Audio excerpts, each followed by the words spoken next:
हमारे YouTube channel पे श्रवण कीजिएगा गर्भ कथा। कहा जाता है कि जिन भी माताओं बहनें गर्भ धारण की हुई है, अगर गर्भावस्था में अगर पूरी भागवत ना सुन पाए तो ये गीता की कहानी श्रवण करने से और गीता की पाठ की कहानी श्रवण करने से उनके जो गर्भ में पल रहा शिशु है उनमें भगवान के जैसे ही गुण आता है। तो आइए हम सभी माताओं बहनें अपने बच्चे की दिव्य मंगल की कामना करने के लिए और उन्हें सुरक्षित इस दुनिया में लाने के लिए इस कथा की रसपान करते हैं। और जिन माताओं बहनें की अभी तक गोद नहीं भरी है, इस कथा की रसपान करने से और इस कथा को दिल से श्रवण करने से उनकी गोद जल्दी ही भर जाता है, कान्हा जी का आशीर्वाद प्राप्त होता है। तो आइए हम सभी श्रवण करते हैं। हम कथाएं को श्रवण करें और आप इसमें खो जाए, इससे पहले आपसे विनती है कि वीडियो अच्छी लगेगी तो वीडियो को लाइक कीजिएगा और चैनल पर नए हैं तो सब्सक्राइब कर लीजिए और हो सके तो ज़्यादा से ज़्यादा शेयर कीजिए ताकि और भी माताओं बहनें के पास पहुंच सके। तो आइए श्रवण करते हैं गीता की चमत्कारी कहानी, जिसे गर्भावस्था में जरूर से जरूर श्रवण करना चाहिए। और हाँ, कमेंट से राधे राधे जरूर लिखिए। गर्भ गीता कोई साधारण ग्रंथ नहीं बल्कि आत्मा के रहस्यमय द्वार खोलने वाला वह पवित्र प्रकाश है जो जन्म और मृत्यु के गहनतम चक्रों के बीच छुपे हुए सत्य को उजागर करता है। यह ग्रंथ वह अमूल्य ज्ञान है जिसे स्वयं श्री कृष्ण ने अर्जुन को उस क्षण प्रदान किया था जब जीवन और मरण के बीच खड़ा मनुष्य अपने उद्देश्य को भूल चुका था। जब अर्जुन ने पूछा कि जीवन क्या है, जन्म क्यों होता है, मृत्यु का रहस्य क्या है और इस संसार में आत्मा को बार बार क्यों लौटना पड़ता है, तब श्री कृष्ण ने जिस ज्ञान को अर्जुन के हृदय में प्रभावित किया वही गर्भ गीता कहलाता है। यह कोई अध्यायों में बंधा हुआ ग्रंथ नहीं, यह सीमाओं से परे एक दिव्य स्वाद है जो आत्मा के भीतर की जंजीरों को तोड़ देता है और इस दिशा में ले जाता है जहाँ केवल मुक्ति है, शांति है और भगवान के चरणों में सच्चा मिलन है। यह ग्रंथ बताता है कि जो प्राणी श्रद्धा, प्रेम और पूर्ण संपन्न से इस रहस्यमय ज्ञान का श्रवण करता है उसे पुनः गर्भ का वेदना नहीं सहनी पड़ती। वह जन्म और मृत्यु के उस पहिए से मुक्त हो जाता है जिसमें अनगिनत आत्माएं अनजाने में बंधी रहती हैं। विशेषतः जब कोई माता अपने गर्भस्थ शिशु के साथ इस ग्रंथ का श्रवण करती है तो वह शिशु केवल शरीर से नहीं अपितु विचार, भावना और चेतना से दिव्यता को अपने भीतर आत्मसात करता है। वह बालक कोई सामान्य मानव नहीं बनता, वह एक संस्कारी, तेजस्वी और धर्मनिष्ठ आत्मा बनकर इस धरती पर अवतरित होता है। इसलिए हे माताओं, यह केवल आपका कर्तव्य नहीं बल्कि तप है कि गर्भकाल में अपने मन, अपने वाणी और अपने कर्मों को इस दिव्य ज्ञान से पावन करें, क्योंकि गर्भ का समय केवल शरीर गढ़ने का नहीं होता, यह आत्मा की पूर्ण रचना का काल होता है। यह वह अवस्था है जब माँ का हर विचार शिशु की चेतना में अमिट रूप से अंकित होता है। इसलिए यदि आप चाहते हैं कि आपकी संतान धर्म के मार्ग पर चले, सत्य के लिए लड़े और अंधकार के बीच दीपक बनकर इस धरती पर आए, तो गर्भ गीता को अपने जीवन का अभिन्न अंग बना लीजिए, क्योंकि यह ग्रंथ केवल मोक्ष की ओर नहीं ले जाता बल्कि जीते जी सच्चा जीवन जीने की कला भी सिखाता है।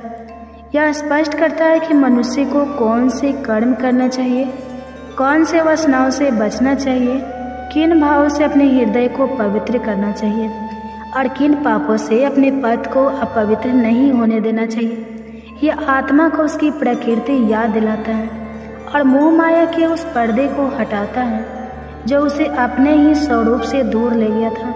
श्री कृष्ण कहते हैं कि हे अर्जुन, यह मनुष्य जब तक अज्ञान में बंधा रहेगा, जब तक मोह के धागों से जकड़ा रहेगा, जब तक उसे यह भ्रम रहेगा कि यह संसार ही सत्य है, तब तक यह बार बार जन्म लेता रहेगा, बार बार मृत्यु की पीड़ा को भोगता रहेगा।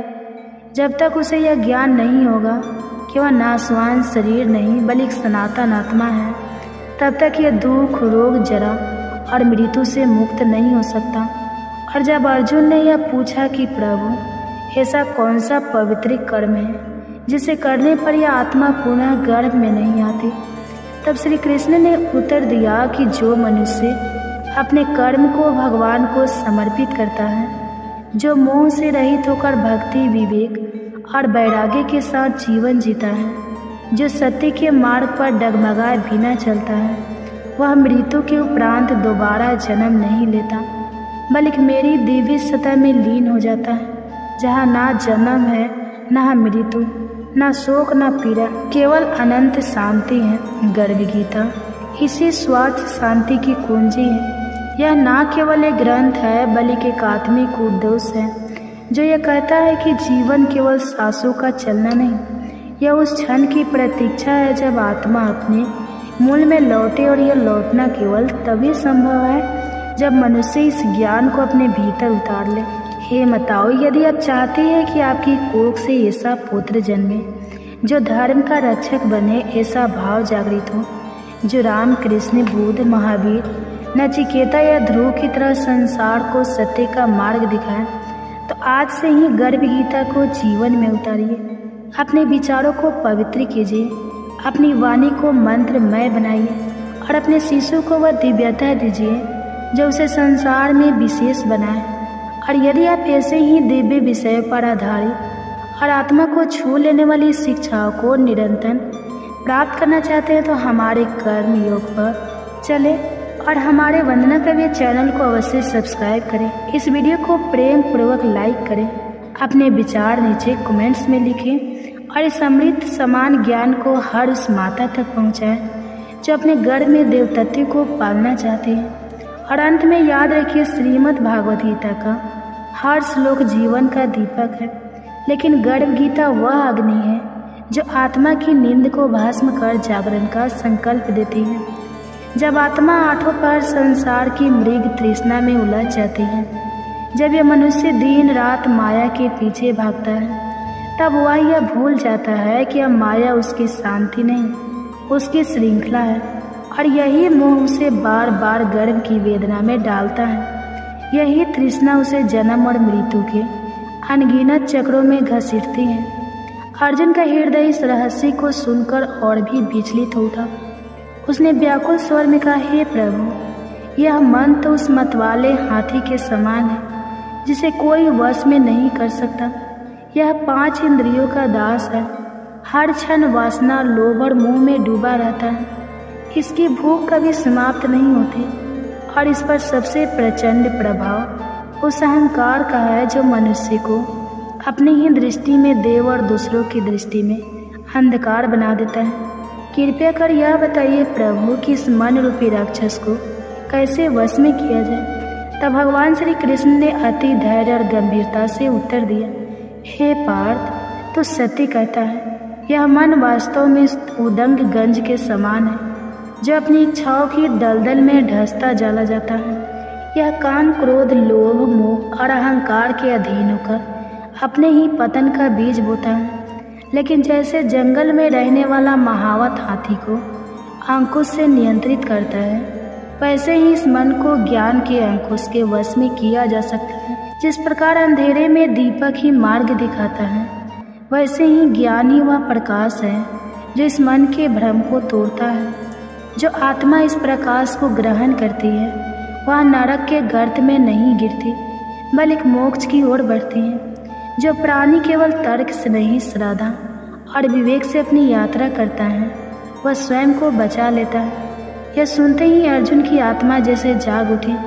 वह अपने भीतर एक नई ज्वाला को अनुभव करने लगा और उसने कहा, हे प्रभु, कुछ लोग तुम्हारे नाम का जप करते हुए वनों में भटकते हैं, कुछ तपस्वी होकर संसार से दूर रहते हैं, कुछ धर्म कर्म में लीन रहते हैं। ऐसे में कौन सच्चा भक्त है, कौन वास्तव में आपके चरणों के योग्य है? तब भगवान मुस्कुराए और बोले, हे अर्जुन, जो केवल बाहरी अंडबरों में लिप्त होकर अपने शरीर पर भस्म लगाते हैं, जटाएं बांधते हैं, परंतु भीतर अहंकार से भरे रहते हैं, उनमें मैं नहीं हूँ। जो मेरा नाम लेकर मुँह से भागते हैं, वे सन्यासी हो सकते हैं, परंतु जो संसार में रहते हुए भी ममता से लिप्त है, सेवा में लीन है और भीतर से दीनता, प्रेम और सत्य के मार्ग पर चलते हैं, वे मेरे सच्चे भक्त हैं।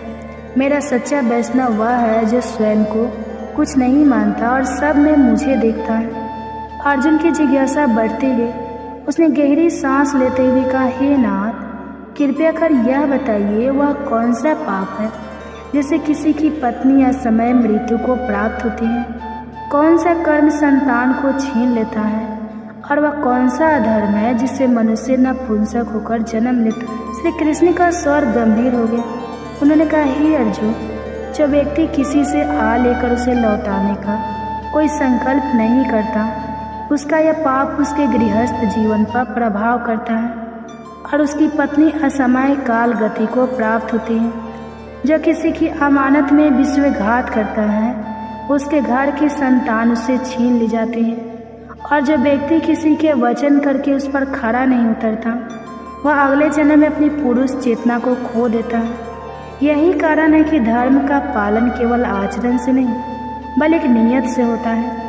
अर्जुन का कंठ भर आया। उसने फिर पूछा, हे भगवान, कौन सा ऐसा अपराध है जिससे मनुष्य जीवन भर रोगों से पीड़ित रहता है? कौन सा कर्म उसे पशु योनि में डाल देता है? वह किस पाप के कारण गधे, कुत्ते या बिल्ली के रूप में जन्म पाता है? तब श्री कृष्ण ने कहा, जो व्यक्ति कन्यादान करते समय धन का लेन देन करता है, वह उस क्षण देवता को भी अपवित्र करता है और इस अधर्म के कारण वह जीवन भर रोगों से ग्रस्त रहता है।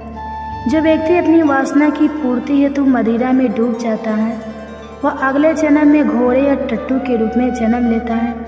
जो झूठी ही गवाही देता है, वह स्त्री योनि में जन्म पाता है ताकि अपने झूठ का प्रायश्चित कर सके।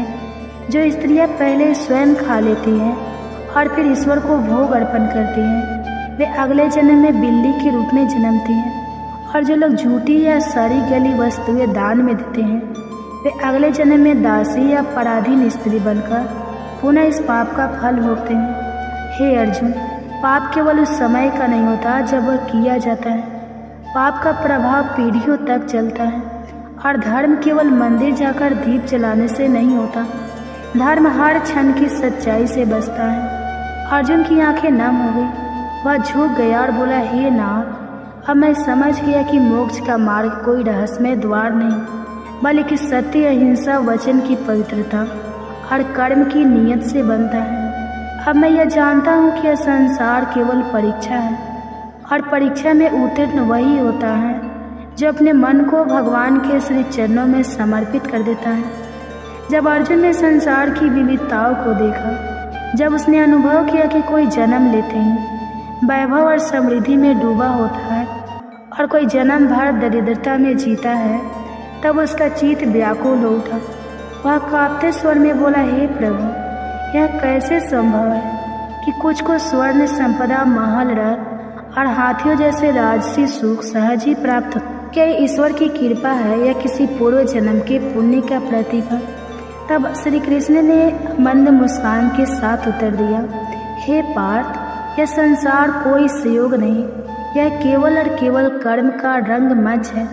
जो जीव पूर्व जन्मों में अपने धर्म को धर्म में अर्पित करता है, जो भूखों को अन्न देता है, जो बिना अपेक्षा के सेवा करता है, जो अपने स्वार्थ को त्याग कर लोक कल्याण में संलग्न रहता है, वही इस जन्म में स्वर्ण, वैभव और संपत्ति का स्वामी बनता है। और जो सत्य, न्याय और धर्म के लिए जिया होता है, जो अपने जीवन को उच्चतम आदर्शों के लिए अर्पित करता है, वही हाथियों, रथों और राज्य वैभव का अधिकारी होता है। यह सब उसके कर्मों की अमीर छाया है। अर्जुन यह सुनकर मौन हो गया। उसने अनुभव किया कि संसार में कोई भी स्थिति बिना कारण नहीं आती। हर पीड़ा, हर प्रसन्नता, हर उपलब्धि केवल उसी बीज का फल है जो हमने कभी बोया होता है। वह पुनः जिज्ञासा में डूब गया और बोला, हे माधव, यह संसार इतना आसमान क्यों है? कोई जन्म से ही राजा होता है, कोई निर्धन, कोई विद्वान, कोई अज्ञानी। यह अंतर किस पुण्य और पाप से उत्पन्न होता है?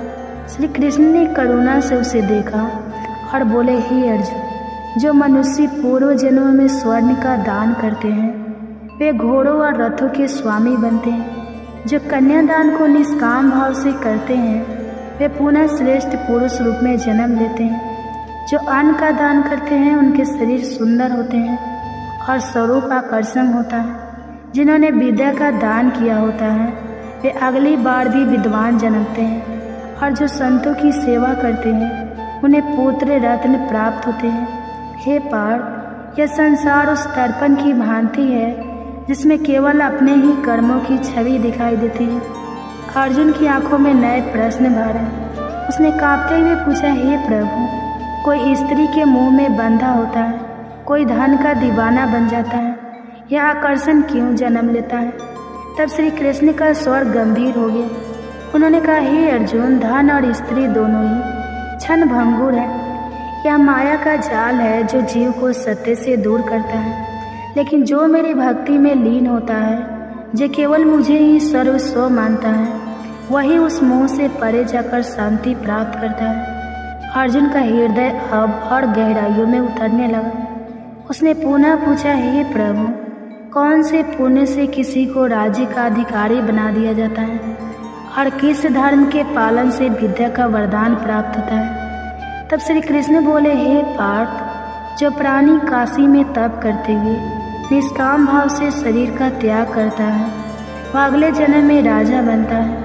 और जो निष्ठा से गुरु की सेवा करता है, अपने अहंकार को त्याज कर गुरु चरणों में संपन्न करता है, वह विद्या से संपन्न होता है। इस संसार में किसी को कुछ भी नहीं मिलता। हर परिणाम के पीछे वर्षों के कर्म छुपे होते हैं। अर्जुन की आंखों में अब आश्चर्य था। वह बोला, हे प्रभु, पर कुछ लोग तो बिना किसी परिश्रम के धनवान हो जाते हैं, वे अचानक ही वैभव में डूब जाते हैं, यह कैसे संभव है?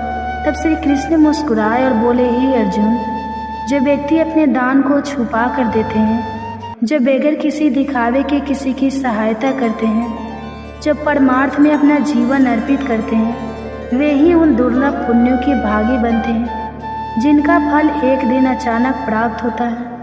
यह धन बाहर से नहीं आता, यह तो भीतर की करुणा, निस्वार्थता और भक्ति से खींच कर आता है। और जो ईश्वर के कार्यों में स्वयं को लगाता है, जो परोपकार करता है, वह केवल धन नहीं पाता, वह रोगों से भी मुक्त रहता है। उसका शरीर और आत्मा दोनों स्वस्थ रहते हैं। तभी अर्जुन का मन एक और भय से भर गया। उसने डरे हुए स्वर में पूछा, हे प्रभु, वह कौन से पाप है जो मनुष्य को अमली बना देते हैं? कौन से अधर्म उसे गूंगा कर देते हैं? और किस घोर कर्म से वह कुष्ठ रोग का शिकार बनता है? श्री कृष्ण का मुख गंभीर हो उठा। उनके नेत्रों में तेज और करुणा एक साथ चमक उठे। उन्होंने कहा, हे पार्थ, जो व्यक्ति नीच वृत्ति से प्रेरित होकर पतित स्त्रियों से संबंध रखते हैं, वे अगले जन्म में अमली बनते हैं। जो अपने गुरु से शिक्षा प्राप्त कर उसे तिरस्कार के साथ भुला देते हैं, वे अपनी वाणी खो बैठते हैं और गूंगे जन्मते हैं। जो निर्देश गौ का वध करते हैं, वे केवल इस जन्म में ही नहीं, कई जन्मों तक शारीरिक पीड़ा और कुष्ठ रोग से ग्रस्त रहते हैं। ऐसे पाप केवल शरीर को नहीं, आत्मा को भी घायल करते हैं और उनका प्रायश्चित अत्यंत कठोर होता है। हे अर्जुन, यह संसार केवल व्यापार नहीं, यह कर्मों की संगति और दंड का विधान है। जो जैसा करता है वैसा ही लौटकर उसके जीवन में आता है, भले देर से ही सही, पर निष्पक्षता से आता है। इसलिए हे पार्थ, यदि मुझे तुझे मोक्ष चाहिए, शांति चाहिए, दिव्यता चाहिए, तो केवल भगवान की भक्ति, निष्काम सेवा और सत्य की साधना को अपना मार्ग बना ले, क्योंकि वही मार्ग है जो तुझे जन्म मरण के बंधन से परे श्री चरणों की शरण में पहुंचा सकता है। जब अर्जुन ने संसार की पीड़ाओं का रहस्य जाना चाहा, जब उसने देखा कि कोई रक्त के रोग से पीड़ित है, कोई निर्धनता में जन्म लेता है, कोई जन्म से अंधा होता है, कोई जीवन भर अपंगता में जीता है और कुछ स्त्रियां विवाह होते ही विधवा हो जाती हैं, तब उसका मन करुणा से भर उठा। उसने कांपते हुए स्वर में पूछा, हे प्रभु, यह सारे दुख किस अपराध का फल है? कौन से पाप इन दैहिक यातनाओं का कारण बनते हैं? तब भगवान श्री कृष्ण की वाणी धीमी, गहरी और करुणामयी हो गई। उन्होंने उत्तर दिया, हे पार्थ, यह सब कुछ केवल कर्मों का ही लेखा है। जो व्यक्ति अपने जीवन का निर्वाह अन्यायपूर्वक अर्जित धन से करता है, जो धर्म को छोड़कर अधर्म से कमाई करता है, उसके रक्त में विकार उत्पन्न होते हैं और वह रोगों से घिरा रहता है। जो दूसरों के अधिकार छीनता है, जो किसी का हक मारकर सुख पाना चाहता है, उसे अगले जन्म में निर्धनता का दंड मिलता है। जो अपनी पत्नी से छल करता है, उसके साथ विश्वासघात करता है, वह अगले जन्म में खंडवायु या लकवे का शिकार होता है। जो संतान अपने माता पिता का अपमान करते हैं, उन्हें वृद्धावस्था में छोड़ देते हैं, वे ही अगली योनि में अंधे या पंगु होकर जन्मते हैं। और जो स्त्रियां अपने पति के साथ छल कपट से व्यवहार करती है, उन्हें अगले जन्म में बाल विधवा होना पड़ता है। हे अर्जुन, यह संसार तत्कालीन नहीं है। यहाँ हर कर्म अपनी छाया साथ लेकर चलता है। सुख और दुख कोई संयोग नहीं, वे हमारे ही कर्मों की प्रतिध्वनि है। यह सुनकर अर्जुन के नेत्रों में जल भर आया। वह जान गया कि संसार में कुछ भी बिना कारण नहीं घटता, ना बीमारी, ना निर्धनता, ना पीड़ा। सब कुछ आत्मा की पुरानी कथा है। उसने स्वयं को समर्पण में झुका दिया और अत्यंत भावुक होकर कहा, हे प्रभु, आप केवल मेरे सारथी नहीं, अब मैं आपको संपूर्ण ब्रह्मांड के विधाता के रूप में देख रहा हूँ। पहले मैं आपको अपना सखा मानता था और अब जान चुका हूँ कि आप ही वह पर ब्रह्मा है जो संसार के मूल में स्थित है। कृपया करके बताइए, गुरु दीक्षा का क्या महत्व है और सच्चे गुरु का स्वरूप कैसा होता है। तो ये थी गर्भावस्था की गर्भ गीता, जो गर्भवस्थी स्त्री को रोज श्रवण करना चाहिए। तो कथाएं कैसे लगी कमेंट्स करके ज़रूर बताइए। और हाँ, अभी तक ये चैनल पे बने हैं, इस वीडियो को पूरा देख रहे हैं, तो वीडियो को लाइक करके दीजिए और ज़्यादा से ज़्यादा शेयर कीजिए। और हाँ, राधे राधे ज़रूर लिखिए याद से, और चैनल को सब्सक्राइब करके बेल आइकन को ऑन कर लीजिए। आप श्रवण कीजिए एक और कथा, गर्भ कथा। कहा जाता है कि गर्भ में पल रहे शिशु पर एक गर्भ कथा की रसपान करने से भगवान के जैसे ही गुण आते हैं। महाभारत में माद्री का नाम कम आता है, किंतु उनका योगदान अत्यंत महत्वपूर्ण है। वे पांडव की माँ थी, नकुल और सहदेव की जननी, किंतु उनकी गर्भ कथा केवल संतान उत्पत्ति की नहीं, एक पत्नी, सौत स्त्री और तपस्विनी के संघर्ष की भी है। यह कहानी बताती है कि कैसे एक राजकुमारी जिसने प्रेम में विवाह किया, उसी प्रेम में अपनी जीवन यात्रा को बलिदान कर दी। माद्री मद्र देश के राजा शल्य की बहन थी। वे सौंदर्य की प्रतिमूर्ति, कला और संस्कृति में निपुण और संयमी थी। बचपन से ही वे आध्यात्मक और तप में रुचि रखती थी। उनका हृदय समुद्र की तरह गहरा था, बाहर से शांत, भीतर से गूंजता हुआ। राजा शल्य अपनी बहन से अत्यंत स्नेह करते थे और चाहते थे कि उसका विवाह किसी योग्य राजा से। संयोगवश हस्तिनापुर के राजा पांडु ने स्वयं पत्नी के रूप में माद्री को चुना। माद्री ने प्रेम पूर्वक पांडु को स्वीकार किया। पांडु भी उनके सौंदर्य और शील से प्रभावित हैं, लेकिन विवाह के समय पांडु पहले से ही कुंती के पति थे। माताओं बहनें, आपसे अनुरोध है, वीडियो में आगे बढ़ने से पहले हमारे चैनल को याद से सब्सक्राइब कर लीजिए और बेल आइकन को ऑन कर लीजिए और कमेंट्स में राधे राधे जरूर लिखिए, ताकि ऐसे ही गर्भ कथा की नोटिफिकेशन आप सभी के पास सबसे पहले पहुंचे, क्योंकि मैं रोज़ सुबह ऐसी गर्भ कथा लेकर आती हूं। तो आप हमारे चैनल को सब्सक्राइब कीजिएगा, बेल आइकन को ऑन कीजिएगा, तभी तो ऐसी गर्भ कथा की नोटिफिकेशन आप सभी के पास सबसे पहले पहुंचेंगे। और हो सके तो और भी माताएं बहनें जितने गर्भ धारण की हुई है सबके साथ शेयर कीजिएगा, ताकि उन्हें भी कुछ मदद मिल सके, उन्हें भी मन को शांति मिले एक कथा की रसपान करने से। माद्री के मन में कुंती के लिए सम्मान था, किंतु यह भी सत्य था कि स्त्रियों के बीच सौत का संबंध सहज नहीं होता।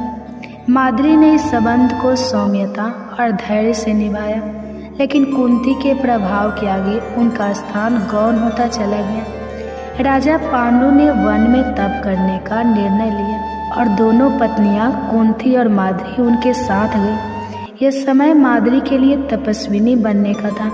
अब कोई राजमहल नहीं, कोई दासियां नहीं, केवल जंगल, ध्यान और पांडु की सेवा। वही एक दिन पांडु ने भूलवश एक मृग को मार दिया जो वास्तव में एक ऋषि था।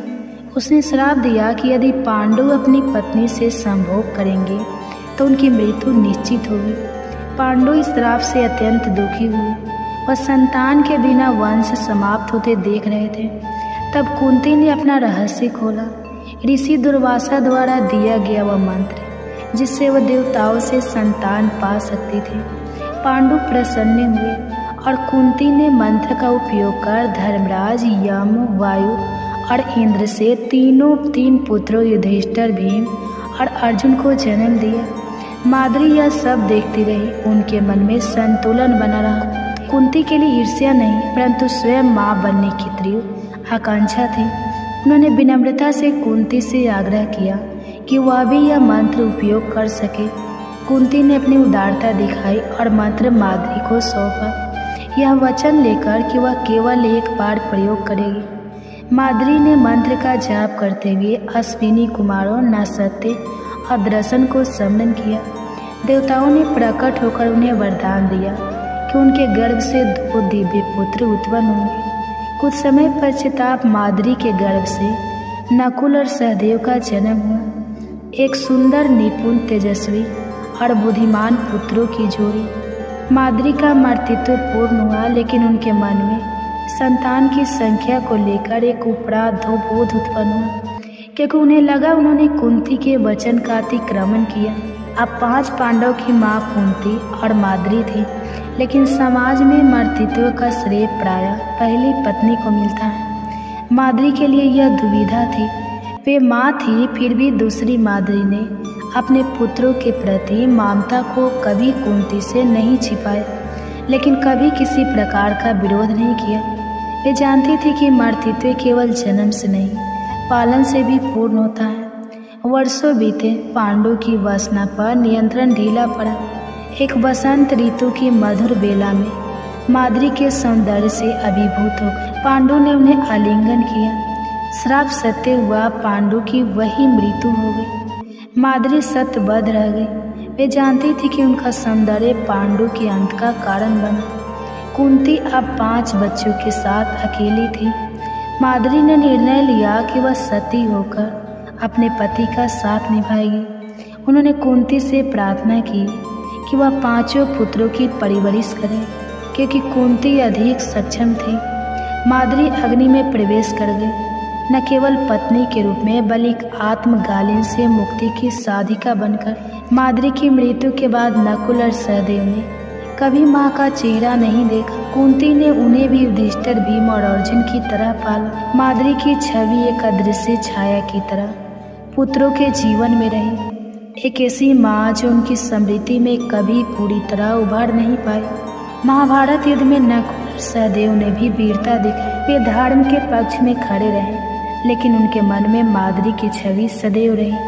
कुंती ने एक ओर कर्ण को जन्म देकर त्यागा, दूसरी ओर माद्री ने स्वयं जीवन त्यागा। दोनों माताओं ने अपने अपने ढंग से स्त्री धर्म और मातृत्व निभाया। माद्री की गर्भ कथा महाभारत का एक शांत किंतु गहरा अध्याय है। उनकी कहानी में संघर्ष है, प्रेम है, मातृत्व है, आत्मबल है और सबसे बढ़कर त्याग है। वे एक ऐसी स्त्री थी जो कम बोली, अधिक जिया। उनका त्याग मौन था, लेकिन प्रभाव अमिट। स्त्री जब माँ बनती है तो वह केवल एक जीव को जन्म नहीं देती, वह अपने भीतर एक संसार रचती है। उसका शरीर, मन, आत्मा और अस्तित्व सब एक साथ बदलता है। यह कथा है ऐसी ही एक स्त्री की जिसने गर्भ के हर क्षण को जिया, सहा और अपने भीतर के ब्रह्मांड को जन्म दिया। गांव का नाम था सरसोंपुर। हरियाली, पीली सरसों के खेत, कुएं की खरखर और मंदिर की आरती में लिपटी एक छोटी सी बस्ती, वही रहती थी सावित्री। सावित्री एक साधारण लड़की, सादगी में सजी, स्वभाव में सौम्य। पिता हरिलाल किसान थे, माँ गौरी देवी धर्मपरायण। सावित्री पढ़ाई में होशियार थी, लेकिन किस्मत ने उसे 10वीं के बाद घर की चौखट से बांध दिया। उसका विवाह हुआ रघुवीर से, पास के गांव का एक शिक्षक था। शादी धूमधाम से हुई। सावित्री अपने सपनों की गठरी बांधकर ससुराल आई। सास ज्योति देवी, ससुर धर्मपाल और जेठ जेठानी का भरा पूरा परिवार। लेकिन सपनों की गठरी खुलते ही उसके सामने आया कर्तव्य, मर्यादा और परंपराओं का गाढ़ा जाल। पति रघुवीर समझदार थे, लेकिन भावनाएं शब्दों से दूर रहती। सावित्री का मन धीरे धीरे घर की दीवारों से बातें करने लगा। शादी के 2 साल बाद सावित्री को उल्टियाँ होने लगी। कमजोरी बढ़ी। गांव की दाई ने मुस्कुराते हुए कहा, बधाई हो बहू, भगवान ने कोख भरी है। वह क्षण अनजाना था। भीतर कुछ हल्का, कुछ भारी हुआ। रघुवीर ने सिर हाथ पर हाथ फेरते हुए कहा, अब तुम केवल मेरी पत्नी नहीं, एक माँ बनने वाली हो। सावित्री की आंखें भीग गई। पहले महीने में सब कुछ नया था। उसकी माँ गौरी देवी आई, समझाया, बहू अब हर बात में सावधानी, हर निवाला अब 2 के लिए है। गांव की स्त्रियां भी आकर सलाह देने लगी, क्या खाना है क्या नहीं। कुछ ने पुराने टोटके बताए, कुछ ने देवी की पूजा के नियम समझाए। सावित्री उन सबके बीच खुद को तलाश रही थी। क्या मैं अब वही रहूंगी? क्या अब मेरा जीवन किसी और के लिए होगा? 3रा महीना आते आते सावित्री का शरीर बदलने लगा। जी मिचलाना, चक्कर, भूख अचानक बढ़ना और भावनाओं का जवाब। रात को चुपचाप आंगन में बैठती, अपनी हथेली पेट पर रखकर सोचती, तू कौन है मेरे भीतर? क्या तू मुझे जानता है? वो अब खुद से बात करने लगी थी। गर्भ के साथ ही रिश्ते बदलने लगे। सास अब उसके खाने पीने का ख्याल रखती, लेकिन जेठानी की ईर्ष्या आंखों में थी। रघुवीर अब थोड़ा और खामोश हो गए थे। शायद वो इस नए रूप से डर रहे थे। एक पत्नी जो अब माँ बन रही थी। सावित्री ने जाना, गर्भ केवल शरीर में नहीं, मन में भी पलता। एक दिन मंदिर में आरती के समय पुजारी ने कहा, गर्भ का मतलब केवल बच्चा नहीं होता, ब्रह्मांड भी वही से जन्मता है। माँ बनना शिव शक्ति का संयोग है। उस रात सावित्री ने सपना देखा, एक देवी जिनके गर्भ में नदियाँ बह रही थी, सूर्य निकल रहा था और चांदनी मुस्कुरा रही थी। वह सुबह से कुछ और हो गई थी। अब वह गर्भ को एक कर्तव्य नहीं, एक साधना मानने लगी। 6ठे महीने एक दिन पेट में एक कोमल हिलचल, जैसे किसी ने हल्के से दस्तक दी हो। सावित्री की आंखों से आंसू बह निकले। वो डरकर रघुवीर के पास गई। उसने मुझे छुआ है पहली बार। रघुवीर की आंखें चमक उठी। उन्होंने अपने हाथ पेट पर रखा। उस पल वे दोनों पहली बार एक जैसे लगे, एक माँ और एक पिता। एक दिन सावित्री खेत में गिरी। ताई ने कहा, ध्यान रखना बहू, अब बच्चा थोड़ा कमजोर हो गया है। घर में तनाव छा गया। रघुवीर चिंता में डूब गए। सास हर चीज पर टोका टाकी करने लगी। सावित्री खुद को दोषी समझने लगी। वो अपने भीतर गहराई में उतरने लगी। हर दिन एक डर, हर रात एक दुआ। अब 9वां महीना चल रहा था। सावित्री दिन में रामचरितमानस पढ़ती, श्रीमद् भागवत मात सुनती और रात्रि को लोरी गाती। अपने गर्भस्थ शिशु के लिए उसका मन अब शांत हो गया था। उसने भीतर से माँ बनने की तैयारी कर ली थी। हर स्त्री के जीवन में यह समय एक साधना होता है, भविष्य को जन्म देने की साधना। पूर्णिमा की रात थी। चांद आसमान पर पूरी साथ से खिला था। सावित्री की पीड़ा शुरू हुई। दाई, सास और गांव की स्त्रियां एकत्र हुई। पूरी रात सिसकियों, मंत्रों और हिम्मत के बीच बीती। प्रभात होते होते किलकारी बूझी। सावित्री माँ बन चुकी थी। एक कन्या ने जन्म लिया। उसने उस नन्ही जान को अपनी छाती से लगाया और धीमे से कहा, तू ही मेरा दूसरा जन्म है। बेटी का नाम रखा वेदिका। सावित्री ने ठान लिया कि वो अपनी बेटी को पढ़ाएगी, उसके सपनों को अपने सपनों से बड़ा बनाएगी। अब सावित्री सिर्फ एक माँ नहीं थी, वह एक निर्माता थी जो समाज, सोच और संस्कारों को एक नई दिशा दे सकती है। यह कथा केवल सावित्री की नहीं है, यह हर स्त्री की है जो माँ बनने की पीड़ा और आनंद से गुजरती है। गर्भ केवल शिशु का नहीं होता, वह स्त्री का भी पूर्ण जन्म होता है। वह एक साधिका बनती है, अपने भीतर की देवी तत्व को पहचानने वाली। गर्भ कथा। आज आप अपने गर्भ में पल रहे शिशु को सुनाएंगे महाभारत की कहानी। कहा जाता है कि गर्भावस्था में अगर पूरी भागवत ना भी सुन पाए तो महाभारत के युद्ध के समय की कृष्ण की वीरता और कुंती के गर्भ कथा की रसपान करने से हमारे गर्भ में पल रहे शिशु पर कर्ण के जैसी ही वीरता प्रकट होती है। तो आइए हम अपने गर्भ में पल रहे शिशु को श्रवण कराएं महाभारत की दिव्य चमत्कारी कहानी और कर्ण की दिव्यता। अगर कहानी अच्छी लगेगी तो वीडियो को लाइक कीजिएगा और चैनल पर नए हैं तो चैनल को सब्सक्राइब करके बेल आइकन को ऑन कर लीजिएगा ताकि ऐसे ही गर्भ कथा की नोटिफिकेशन की वीडियो आप सभी माँ के पास सबसे पहले पहुँचे। हो सके तो ज़्यादा से ज़्यादा शेयर कीजिए। तो आइए श्रवण करते हैं। कमेंट्स बॉक्स में राधे राधे जरूर लिखिएगा, याद से आपके कमेंट्स का हमें इंतजार रहेगा। महाभारत की कथा जितनी वीरता, धर्म और युद्ध की है उतनी ही मातृत्व, त्याग और स्त्री शक्ति की भी है। कुंती पांडव की जननी न केवल एक रानी थी बल्कि वह एक ऐसी स्त्री थी जिनका जीवन संघर्ष, रहस्य और अध्यात्म से भरा था। यह गर्भ कथा उस कुंती की है जिन्होंने समय से पहले माँ बनने का अनुभव किया और फिर जीवन भर उस मातृत्व को अपने हृदय में छिपा कर जिया। कुंती का जन्म राजा सूरसेन के घर हुआ था और बचपन में ही उन्होंने अपने मामा कंस को सौंप दिया गया था। बाद में राजा कांति भोज ने उन्हें गोद लिया, इसलिए उनका नाम कुंती पड़ा।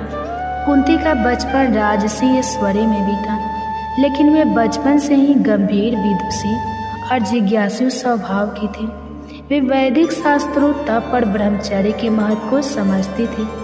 यही कारण था कि उन्होंने स्वयं सेविका की तरह ऋषियों की सेवा की और विशेष रूप से ऋषि दुर्वासा को तृप्त किया। एक दिन ऋषि दुर्वासा उनके महल में अतिथि बनकर आए।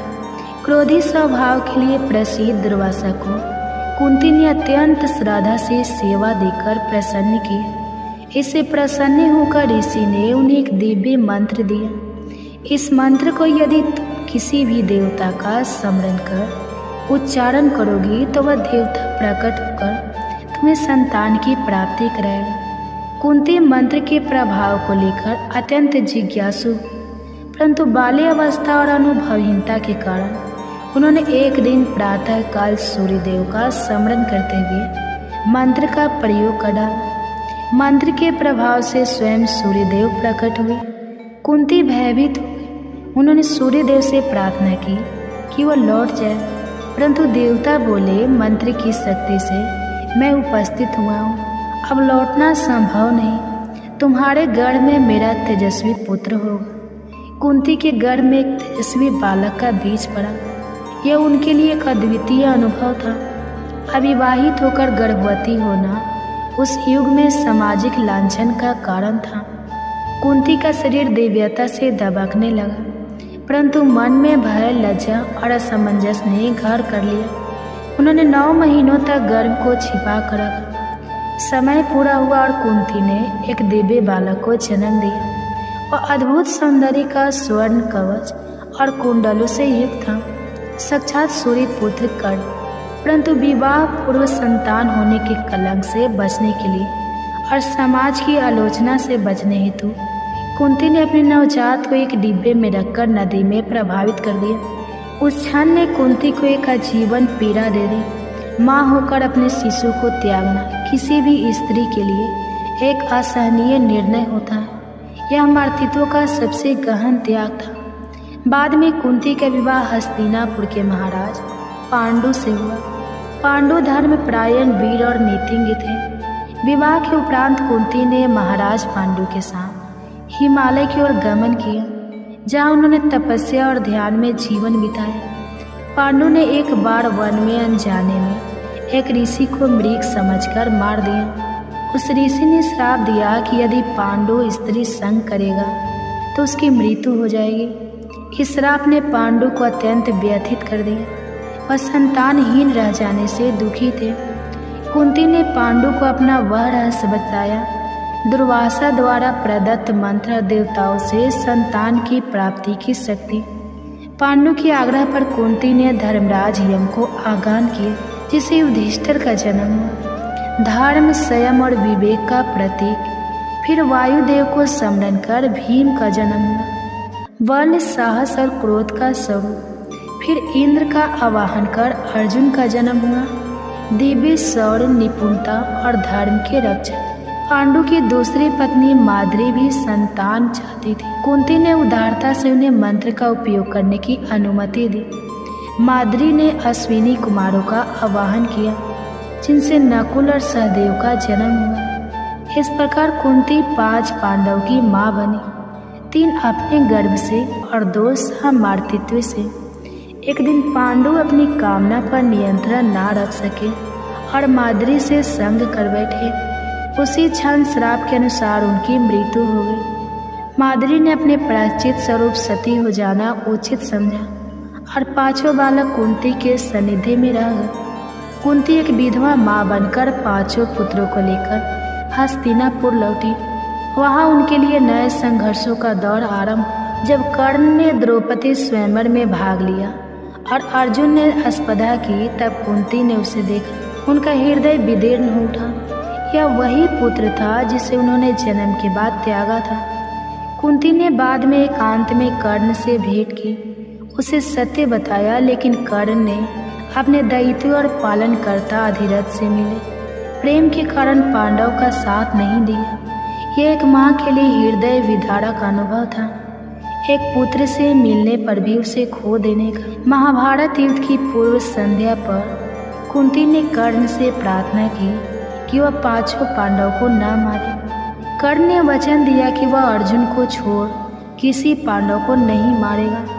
यह एक माँ की अंतिम आशा थी जो 2 विरोधी पक्षों में बटी हुई थी, एक और उसका त्यागा हुआ पुत्र और दूसरी ओर वे जिनका पालन पोषण उसने किया। कर्ण की मृत्यु के बाद कुंती ने युधिष्ठिर को सत्य बताया कि कर्ण उनका ज्येष्ठ भ्राता था। यह सुनकर युधिष्ठिर को आत्मगालीन हुई और उन्होंने कहा कि अब वे राज सिंहासन नहीं लेंगे। कुंती की यह स्वीकार रोहित किसी साहसिक निर्णय से कम नहीं थी, परंतु यह भी सत्य था कि अब पछताने से कुछ नहीं बदल सकता था। महाभारत के बाद कुंती ने धृतराष्ट्र, गांधारी और विदुर के साथ वन को प्रस्थान किया। उन्होंने तपस्या की, ध्यान किया और अतः वन में ही अपनी देह त्याग दी। उनका जीवन एक सन्यासिनी का रहा, जिसने नारी होकर भी महानताओं की गाथा। कुंती की गर्भ कथा केवल एक स्त्री की जीवनी नहीं है, वह एक समग्र नारी अनुभव है, जहाँ प्रेम, त्याग, मर्तित्व, साहस, धर्म और पीड़ा सब समाहित है। उन्होंने धर्म के मार्ग पर चलते हुए वह सब सहा जो एक साधारण नारी के लिए असंभव था। कुंती की गर्भ कथा आज भी प्रत्येक स्त्री के हृदय में प्रतिध्वनित होती है, जो अपने जीवन में संघर्षों के बीच मर्तित्व और मर्यादा को साथ लेकर चलती है। उनकी जे गर्भ कथा माताओं एवं बहनें, आपसे अनुरोध है कि वीडियो को पूरा देखिएगा। आधा अधूरा ज्ञान हमेशा आधा अधूरा ही रहता है, इसलिए कभी भी वीडियो को काट काट कर नहीं देखिएगा और हो सके तो ज़्यादा से ज़्यादा शेयर कीजिएगा, क्योंकि ज्ञान बांटने से ही फल मिलता है। इसीलिए हो सके तो शेयर कीजिएगा। जितने भी माताएं बहनें हैं सबके साथ शेयर कीजिएगा और वीडियो को पूरा देखिएगा शुरू से अंत तक। अच्छी कथाएं हैं, आपको अच्छी लगेगी।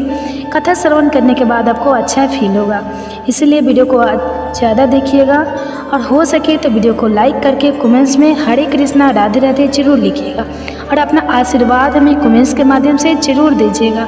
आप सभी का बहुत बहुत धन्यवाद, जो आप सबने मुझे इतना प्यार देते हैं, मेरे वीडियो को इतना प्यार देते हैं और इतनी गहरे से समझते हैं और कथा की रसपान करते हैं। तो चलिए एक बहुत ही प्रेरणादायक कहानी आज सुना रही हूँ। गर्भ में मिला ज्ञान, अभिमन्यु की एक सच्ची कहानी। आपसे अनुरोध है, हाथ जोड़कर विनती है कि वीडियो को पूरा देखिए शुरू से लेकर अंत तक। अच्छी कहानियाँ हैं, अच्छी लगेगी आपको। गर्भ में पल रहा शिशु भी आनंद लेगा। इसके लिए गर्भवती माता एक शांत अवस्था में बैठ जाए, जहाँ बहुत ज़्यादा डिस्टर्ब ना हो, और अपने दोनों हाथ को मलता से गर्भ पे रख ले और अपने बच्चे को धीरे से बुलाए, आओ आओ मेरे बच्चे, आज मैं तुम्हें एक ऐसी कहानी सुनाने जा रही हूँ जिस गर्भ में ही अभिमन्यु की सच्ची कहानी, जिसने गर्भ में ही चक्रव्यूह वेदना सीख लिया था। क्या तुम जानते हो अभिमन्यु कौन था? आओ मैं तुम्हें आज विस्तार से सुनाने जा रही हूँ। तो चलिए श्रवण करते हैं। क्या आपने कभी सुना है कि एक बच्चा अपनी माँ के गर्भ में ही युद्ध की सबसे जटिल रणनीति सीख गया? न तलवार थी, न कोई गुरुकुल, बस एक माँ थी, उसका प्रेम था और एक पिता की वाणी, जिसे सुनकर एक अजन्मे बालक ने चक्रव्यूह भेदने की कला सीख ली। यह कोई कल्पना नहीं, यह महाभारत का वह सच है जो हमें बताता है कि एक माँ की कोख में भी युद्ध की शुरुआत हो सकती है। और उस बच्चे का नाम था अभिमन्यु। आज की इस कहानी की शुरुआत होती है महाभारत काल के उस अध्याय से जहाँ प्रेम, भाग्य और भविष्य तीनों एक साथ चल रहे थे। अर्जुन पांडवों में सबसे पराक्रमी, सबसे निपुण धनुर्धर उस समय अपने 12 वर्षों के वनवास के अंतिम पड़ाव पर थे। तीर्थ यात्राओं और आत्मचिंतन के माध्यम से वह अपने जीवन को दिशा देने की कोशिश कर रहे थे। उन्होंने अपनी यात्रा के दौरान कई औस मुनियों से ज्ञान प्राप्त किया, लेकिन अतः उनका मार्ग उन्हें ले आया द्वारिका। द्वारिका भगवान श्री कृष्ण की नगरी, धार्मिकता, संस्कृति और संगीत का एक अद्भुत संगम। अर्जुन द्वारिका पहुँचे तो वहाँ का वातावरण पूरी तरह अलग था। समुद्र की लहरें, मंदिरों की घंटियाँ और कृष्ण की नगरी की दिव्यता, यह सब कुछ जैसे उनके थके हुए मन को शांति देने आए हो। और यही उनकी भेंट होती है सुभद्रा से। सुभद्रा भगवान श्री कृष्ण और बलराम की बहन, एक अत्यंत सुंदर, सौम्य, गुणवान और तेजस्वी कन्या। जब अर्जुन ने पहली बार सुभद्रा को देखा, वो भगवान रुक्मणी के मंदिर से लौट रही थी। सफ़ेद वस्त्र, हाथों में पूजा की थाली और चेहरे पर एक शांत तेज। अर्जुन की दृष्टि कुछ क्षणों तक स्थिर रह गई। वो केवल सौंदर्य नहीं देख रहे थे, वो एक ऐसे व्यक्तित्व को देख रहे थे जिसमें भविष्य की माता, भावी रानी और एक वीर योद्धा की जननी छिपी थी। अर्जुन मन ही मन बोल पड़े, यदि स्त्री से कोई पुत्र जन्म ले तो वह निश्चित ही महापुरुष होगा। श्री कृष्ण का दृष्टिकोण, श्री कृष्ण ने अर्जुन की मन स्थिति को भांप गए थे। वे मुस्कुराए और बोले, पार्थ, तू तीर्थों की यात्रा पर निकला था, लेकिन तुझे अपनी संतान का तीर्थ मिलने आया है। सुभद्रा कोई सामान्य कन्या नहीं, वह उस यज्ञ की अग्नि है जिसमें धर्म का बीज अंकुरित होगा। अर्जुन थोड़ा संकोच में थे, क्योंकि सुभद्रा यादव कुल की राजकुमारी थी और बलराम चाहते थे कि सुभद्रा का विवाह गुरु वंश के बाहर हो। लेकिन श्री कृष्ण ने कहा, सच्चा विवाह वही है जहाँ मन और कर्म दोनों शुद्ध हों। सुभद्रा तेरे पति की सहचरी है, तेरे भावी पुत्र की माता है, अब तुझे पहल करनी होगी। सुभद्रा का भी मन मौन में उतर दे रहा था। अर्जुन की विनम्रता, उनकी वीरता और उनका धर्म के प्रति समर्पण, सब कुछ सुभद्रा के हृदय को छू गया था। अर्जुन और सुभद्रा के बीच कुछ दिनों में आत्मीयता बढ़ी। वो एक दूसरे से धर्म, जीवन और भविष्य पर बात करने लगे। एक दिन समुद्र तट पर बैठे हुए सुभद्रा ने अर्जुन से पूछा, क्या आपको कभी डर लगता है युद्ध से? अर्जुन मुस्कुराए, हाँ, जब मैं सोचता हूँ कि मेरे भीतर कोई ऐसी शक्ति ना हो जो मेरी संतति को आगे ले जाए, तब डर लगता है। सुभद्रा बोली, तो हम दोनों एक ऐसा जीवन रचे जहाँ भय नहीं, संस्कार हो। सुविवाह और गर्व की ओर पहला कदम। श्री कृष्ण के आशीर्वाद और योजना से अर्जुन और सुभद्रा का विवाह हुआ। एक दिव्य उत्सव की तरह शंखनाद, मंत्र, पुष्प वर्षा। और उसी दिन भगवान श्री कृष्ण ने सुभद्रा के कान में कहा, अब तू केवल मेरी बहन नहीं, अब तू एक संस्कार देने वाली माँ बनेगी। तेरे गर्भ में जो आत्मा आएगी वो केवल योद्धा नहीं, वो धर्म का पूर्ण निर्माण करेगा।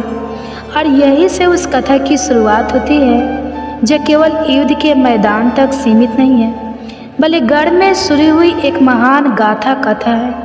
एक माँ, एक पिता और एक अजन्मे बच्चे के बीच का ऐसा पवित्र संवाद जिसने जन्म दिया अभिमन्यु को। विवाह के कुछ महीनों बाद सुभद्रा ने अर्जुन को वह शुभ समाचार दिया जिसका वह हृदय से इंतजार कर रहे थे।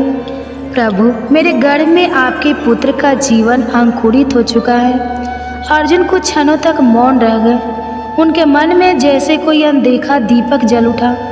उन्होंने सुभद्रा के चरणों में सिर रखकर कहा, तुम केवल मेरी पत्नी नहीं, अब इस राष्ट्र की भावी शक्ति की जननी बन चुकी हो। और वहीं से शुरू हुई गर्भ शिक्षा की वो यात्रा जिसे आज भी इतिहास सिर झुकाकर याद करता है।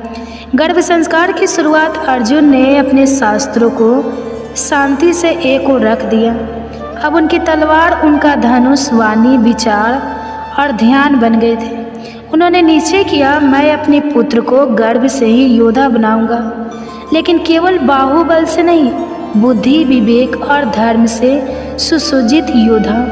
उन्होंने सुभद्रा के लिए एक विशेष कक्ष बनवाया जहाँ रोज वेदों का पाठ होता, शुद्ध वायु प्रभावित होती, मंदिर की घंटियाँ बजती और जहाँ कोई नकारात्मक विचार प्रवेश नहीं कर सकता।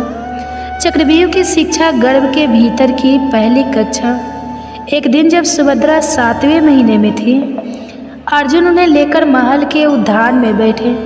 चारों ओर नीम की छाया, हरे वृक्षों की मंद हवा और शांत वातावरण में अर्जुन ने कहना शुरू किया, प्रिय, आज मैं तुम्हें वह युद्ध प्रणाली समझाऊंगा जिसे चीर पाना किसी साधारण योद्धा के बस की बात नहीं होती। इसका नाम है चक्रव्यूह। सुभद्रा ने उत्सुकता से कहा, क्या यह रचना युद्ध को जीतने का उपाय है? अर्जुन बोले, नहीं, यह रचना युद्ध को रोकने का उपाय है। जो इसे समझ ले वह शांति तक पहुंच सकता है। और फिर उन्होंने सुभद्रा को बताना शुरू किया कैसे चक्रव्यूह 7 परतों का एक घूर्णशील कवच होता है। हर परत एक भ्रूण है, हर द्वार पर एक महारथी होता है और प्रवेश करते करते योद्धा अपने आप को भूल जाता है। गर्भ में सुन रहा था कोई जब अर्जुन यह सब समझा रहे थे।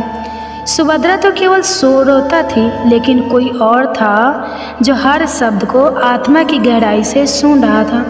वो था अजन्मा अभिमन्यु, गर्भ में परंतु पूर्ण चेतना में। जैसे जैसे अर्जुन चक्रव्यूह की परतों की बात करते, अभिमन्यु की गति बढ़ती जाती। सुभद्रा ने अर्जुन का हाथ पकड़ा और कहा, मुझे लगता है मेरा गर्भ मुझे उत्तर दे रहा है। अर्जुन मुस्कुराए और बोले, वह कोई साधारण आत्मा नहीं है, उसे यह ज्ञान अब आत्मा की स्मृति में अंकित हो रहा है। अधूरी शिक्षा एक नियति लेकर जब अर्जुन 7वीं परत तक पहुँचे और बाहर निकलने की विधि बताने ही वाले थे, सुभद्रा को अचानक नींद आने लगी। गर्भ का भार, मौसम की गर्मी और गढ़ ज्ञान की थकान, सुभद्रा सो गई। अर्जुन ने भी बात रोक दी, पर शायद नियति को यही मंजूर था। अभिमन्यु ने चक्रव्यूह में प्रवेश करना सीख लिया था, पर निकलने का मार्ग अधूरा रह गया। पर श्री कृष्ण की दृष्टि में यह भी पूर्ण था। शाम को श्री कृष्ण महल आए। उन्होंने सुभद्रा के सोते हुए चेहरे को देखा, फिर अभिमन्यु के गर्भ की ओर दृष्टि की, मुस्कुराकर बोले, बालक ने जितना सुन लिया वही योगों के लिए पर्याप्त है, क्योंकि इसमें केवल अर्जुन की वाणी नहीं थी, इसमें माँ की उपस्थिति, प्रेम और शक्ति भी समाहित थी। उन्होंने सुभद्रा के सिर पर हाथ रखा और कहा, यह बालक तुम्हारे गर्भ से नहीं, तुम्हारी श्रद्धा से जन्म लेगा और यहीं से बन गया वह आधार जिस पर जन्मा इतिहास का सबसे तेजस्वी योद्धा अभिमन्यु। तो दोस्तों, आज आपने सुना कि कैसे अर्जुन ने गर्भवती सुभद्रा को चक्रव्यूह की जटिल रचना समझाई और कैसे माँ के गर्भ में पल रहा बालक अभिमन्यु हर शब्द को आत्मा में उतारता चला गया, लेकिन वो ज्ञान अधूरा रह गया। कहते हैं जन्म तो हर कोई लेता है, लेकिन कुछ जन्म इतिहास की दिशा मोड़ने आते हैं। आज हम बात कर रहे हैं अभिमन्यु की, जिसने गर्भ में ज्ञान पाया और जन्म लेकर उसे धर्म की रक्षा के लिए शस्त्र बन लिया। अभिमन्यु का जन्म एक दिव्यता की अनुभूति, पौष माह की एक शांत चंद्र प्रकाश से भरी रात थी। महल के आंगन में तुलसी के पौधे के पास दीपक टिमटिमा रहा था। सभी वेद पाठी ब्राह्मण वैदिक मंत्रों का जाप कर रहे थे। उसी समय सुभद्रा ने एक दिव्य बालक को जन्म दिया। बालक का रंग स्वर्ण सा दमकता हुआ था, नेत्र गहरे, शांत पर तेजस्वी, चेहरे पर वैसा तेज जैसा देवताओं में होता है। उसका नाम रखा गया अभिमन्यु। अर्जुन ने जब उसे पहली बार गोद में लिया तो उन्होंने आंखें बंद कर एक ही बात कही, यह केवल मेरा पुत्र नहीं, यह धर्म का सिपाही है। बचपन के लक्षण जब खेल भी शिक्षा थे। अभिमन्यु साधारण शिशु नहीं था। जहाँ अन्य बच्चे खिलौने से खेलते, वहाँ वह लकड़ी की तलवार से यद्धाव जैसी मुद्राओं का अभ्यास करता। 3 वर्ष की उम्र में धनुष को हाथ में थाम लिया। 4 वर्ष में एक बार में 7 घंटे तक ध्यान स्थल बैठना। 5 वर्ष में उसने एक बार बाल कृष्ण की मूर्ति को देखकर कहा, माँ, यह वही है जिन्होंने गर्भ में मुझसे बात की थी। सुभद्रा सतबद्ध रह गई। उन्हें समझ आ गया अभिमन्यु को केवल जन्म नहीं मिला है, उसे स्मृति भी मिली है। गर्भ में सुनी गई हर बात अब उसके व्यवहार, भाव और विचार में उतर चुकी थी। शिक्षा का प्रारंभ गुरु कृपाचार्य और गुरुनु दौरे। अर्जुन ने तय किया कि अभिमन्यु को महर्षि कृपाचार्य से शिक्षा दिलाई जाएगी। कृपाचार्य ने जैसे ही अभिमन्यु को देखा, बोले, यह बालक तो प्रकृति से ही योद्धा है, इसके अंदर कोई तप्त अग्नि है जो सीखने के लिए तैयार है। कृपाचार्य ने उसे ध्वनि की दिशा से शत्रु को पहचानना, घोड़े की चाल समझना और सामरिक ध्यान सिखाना शुरू किया। 10 वर्ष की उम्र में वह गुरु द्रोणाचार्य के आश्रम पहुंचा, जहां भीष्म, कर्ण और द्रोण स्वयं उसकी प्रतिभा देखकर चकित हो गए।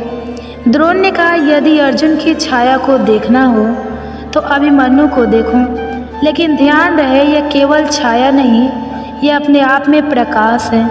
कर्ण से पहली मुलाकात और अद्भुत संवाद। एक दिन अभिमन्यु की भेंट कर्ण से हुई। कर्ण ने मुस्कुराकर कहा, तुम अर्जुन पुत्र हो, क्या तुम में वैसा ही पराक्रम है? अभिमन्यु शांत भाव से बोला, मेरे पास गर्भ की शिक्षा है और उसमें डर सिखाया ही नहीं गया। सभी विस्मित रह गए। शब्दों में ना अहंकार था ना व्यंग, बस एक गर्भ में बोई गई आत्मा की स्पष्टता थी। कृष्ण का आशीर्वाद। श्री कृष्ण ने जब अभिमन्यु को पहली बार ध्यान करते देखा तो बोले, इस बालक को अब मेरी जरूरत नहीं है, यह स्वयं स्वर बन चुका है। श्री कृष्ण ने एक दिन सुभद्रा से कहा, बहन, तूने जो गर्भ में सुना, जो बोला, उसी से इस बालक की आत्मा बनी है। तूने केवल एक शरीर नहीं रचा, तूने धर्म का भविष्य गढ़ा है। संक्षेप में अभिमन्यु का जन्म ध्यान, श्रद्धा और ज्ञान से सींचा गया था।